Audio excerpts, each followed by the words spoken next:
Hello bachcho, let's see this question. The question says, why did the town councillors decide to pull down the statue of the Happy Prince? Or how did the mayor and his councillors react on seeing the statue of the Happy Prince?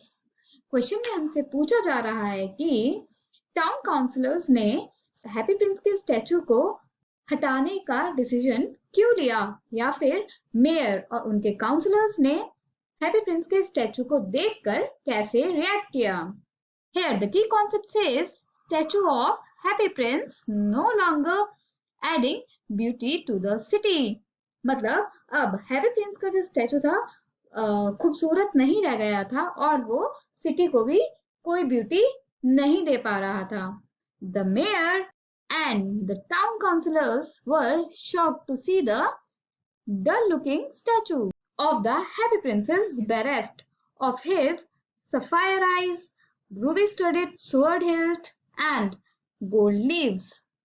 तो mayor और town counsellors जो थे वो बहुत shocked हो गए थे happy Prince के स्टैचू को देखकर, क्योंकि अब वो बहुत डल हो गया था और हैप्पी प्रिंस के स्टैचू में सफायर आईज, उनकी स्वॉर्ड के हैंडल में रेड रूबी स्टोन और उनकी बॉडी पे जो गोल्ड लीव्स लगे हुए थे उनकी कमी हो गई थी. They decided to pull it down because it looked much too shabby and beggarly and was no longer beautiful or useful.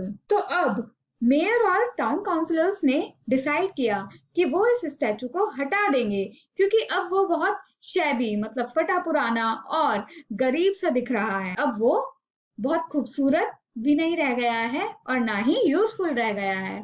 So our final answer to this question is mayor और उनके काउंसलर्स शॉक्ड हो गए happy Prince के statue को देखकर, क्योंकि अब वो बहुत डल दिख रहा था. उनकी जो सफायर की आंखें थी, उनके तलवार के हैंडल में जो रेड रूबी स्टोन था और उनकी बॉडी पर जो गोल्ड की पतली पतली लीव्स लगी थी वो सब हट चुकी थी और उन लोगों ने डिसाइड किया कि अब वो इस स्टैचू को हटा देंगे क्योंकि अब वो बहुत फटा पुराना और गरीब दिख रहा था और वो ना ही अब खूबसूरत रह गया था और ना ही किसी काम का.